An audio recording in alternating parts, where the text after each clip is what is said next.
that, Michael Heseltine, that they can't break through that 40% barrier that they so desperately want to, even despite everything?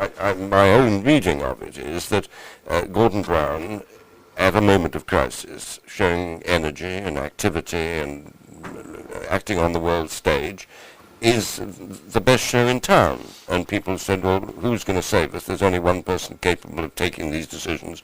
Billions of pounds are conjured out of nowhere. Huge borrowings are required in order to apparently do something.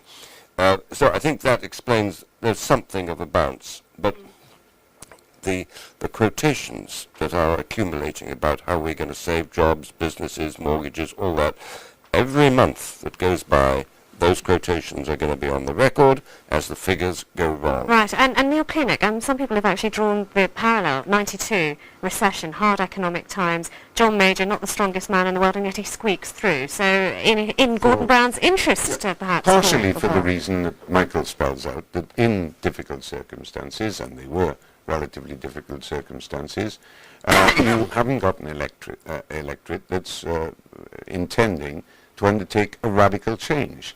But I don't think anybody at all, certainly not in the Labour Party, is depending on that in any way whatsoever. First of all, I'm certain that Gordon Brown is in it for the long game, especially in the circumstances of crisis.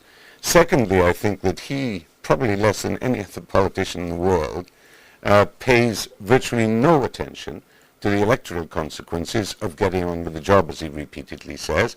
Perhaps the day will come at some month in the future where he says, okay, let's look at the politics now. But at the present time, he is absolutely preoccupied with the fundamental issue of trying to manage the way through this great global difficulty. Let me ask you this, Nick. We hear word, rumour, speculations, what this place exists on, that there's an increasing talk of a spring election or even a February election. Well, where are we on that? Well, I think the first thing to say is we're in a very different situation than what was called speculation about the election. We're back in the autumn of 2007. Yeah, it's different though. In that situation, there were senior members of the Labour Party, senior advisors in the Labour Party, openly talking about the need to have an election. There was evidence of preparation, staff being hired, posters and so on.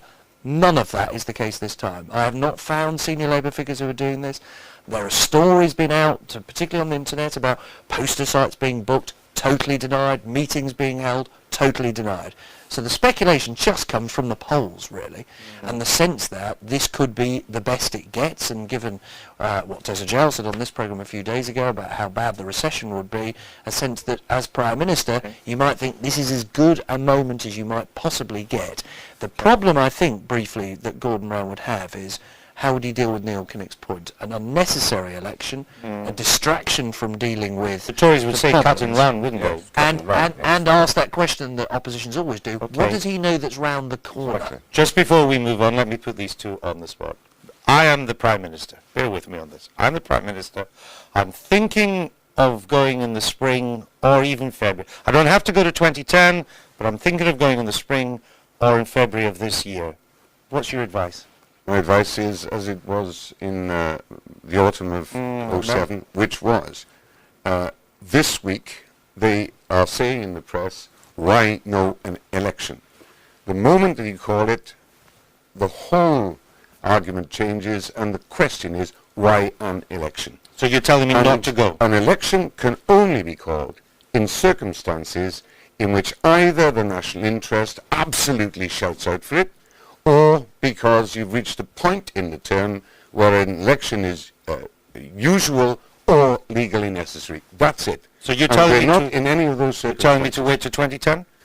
That's my judgment. It could be a bit earlier than that, but it's not going to be much earlier than that. Michael Heseltine, what's your advice to me? I think although the circumstances are very different, I think it's much the same as the advice that we all gave to John Major in that context, that his best hope is that he is seen to have taken a lot of decisions, a lot of action, blamed the thing on a world crisis, and then in 2010, I weathered the storm. I brought you through. Okay. You'll need an economic upturn before that. Well, having consulted my advisors, I can now tell the nation that I'm not going to the country in February or the spring of next year, and we'll move on. Yeah, we'll sleep easy having known that. Thank you very much. Now.